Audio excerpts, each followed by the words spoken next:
Mon ami, quoi que tu traverses actuellement, non? Traverse seulement, hein? C'est chaud partout. C'est dans cet élan proverbial dit d'un oncle paternel que, mesdames et mademoiselles et messieurs, je vous souhaite une très agréable et bienvenue sur notre toute première édition du 20h des Palas de l'année 2026. Je ne connais pas l'heure qui fait à Paris et encore moins à Londres. Et je m'en fous. Les titres. Donald Trump, le président des États-Unis d'Amérique, kidnappe le président du Venezuela. Quelles sont les raisons qui l'ont poussé à poser cet acte de kidnappement? Après l'élimination des sapeurs congolais de la Coupe d'Afrique des Nations, le Lumumba de la CAN pose un acte qui choque le monde entier. Aussi même la fusée inarrêtable du Nigeria abandonne son équipe en pleine course vers la Coupe d'Afrique des Nations. Buzz ou vérité? Grosse grève des employés affectés au travaillement sur la nationale numéro 12 reliant la ville de Kidgisi à la ville de Yagua. C'est tout pour les titres.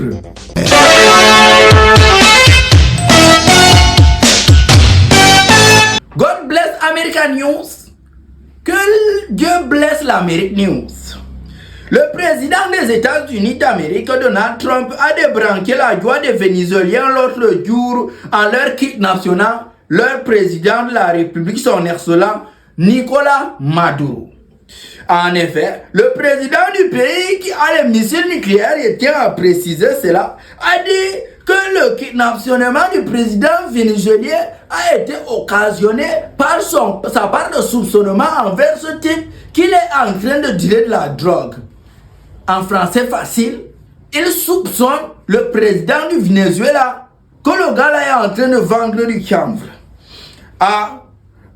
Et qu'il devrait répondre de ses actes. Ça, c'est ce qu'on appelle alors la barma frina visukna. Ce qui veut dire, j'ai la force, j'ai les missiles nucléaires, je fais ce qui me plaît. En tout cas, dans les cabarets de Bill Bill, c'est beaucoup de commentaires différents de son affirmation qui bat le plein. Certains sont partis jusqu'à affirmer qu'en réalité, si Donald Trump, le président de l'Amérique, s'est levé pour kidnapper le président du Venezuela, ce n'est pas à cause de l'histoire qu'il est en train de dire que le président du Venezuela est en train de vendre le chanvre. Mais Dieu sait parce que le président du Venezuela a dit qu'il a le pétrole et qu'il ne veut pas partager son pétrole avec le président des États-Unis d'Amérique. En tout cas, moi, je ne sais pas si c'est vrai ou si c'est faux. Je ne vis pas en Amérique. Si vous voulez vraiment savoir, vous n'avez qu'à aller là-bas lui demander. Fais un coup de joint. Mwanamboka News.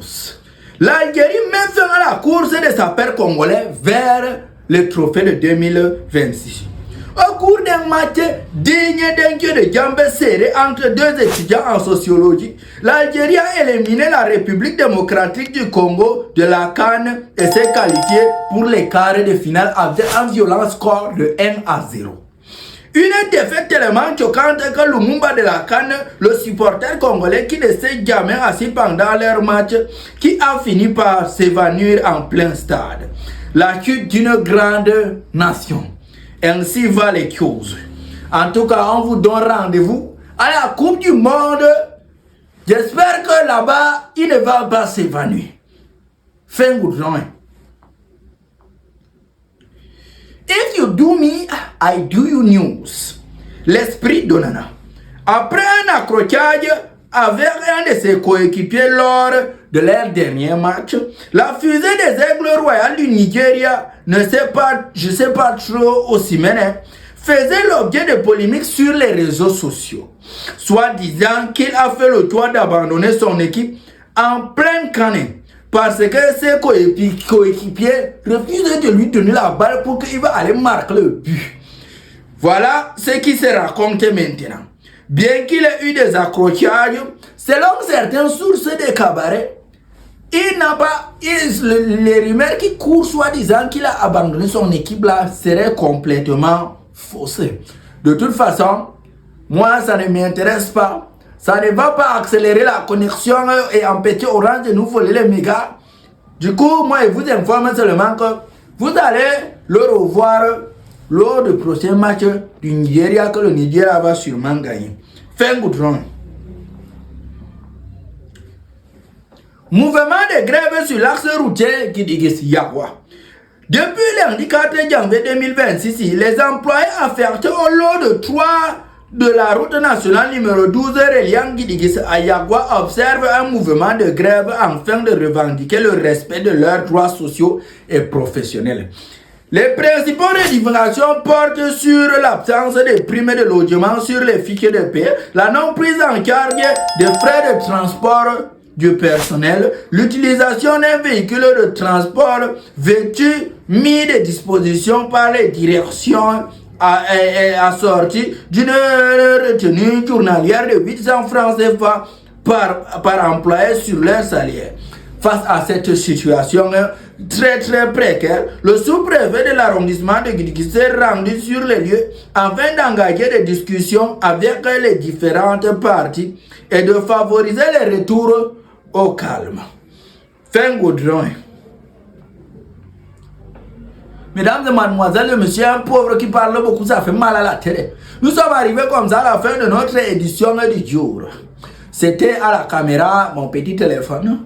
Ici au micro, votre seul serviteur, toujours fidèle pour vous chercher les informations vraies ou fausses. Moi, je ne sais pas, mais bon, c'est à vous de voir comment vous utilisez ce que moi j'ai dit ici. Si vous partez raconter ça partout, quand vous récupérez, ne m'appelez pas mon nom. Et c'était à la lumière et on n'a pas coupé aujourd'hui, c'est vraiment un miracle. Et j'espère qu'au partage et aux commentaires, vous serez nombreux. Si vous êtes la première fois que vous tombez sur cette vidéo, n'oubliez pas de vous abonner, de partager, laisser un petit commentaire de recommandation ou bien, je ne sais pas, mais laissez quand même un commentaire et like. Car cela ne tienne, prenez soin de vous. Car la seule personne avec qui vous allez passer toute votre vie, c'est vous-même. Ciao, ciao.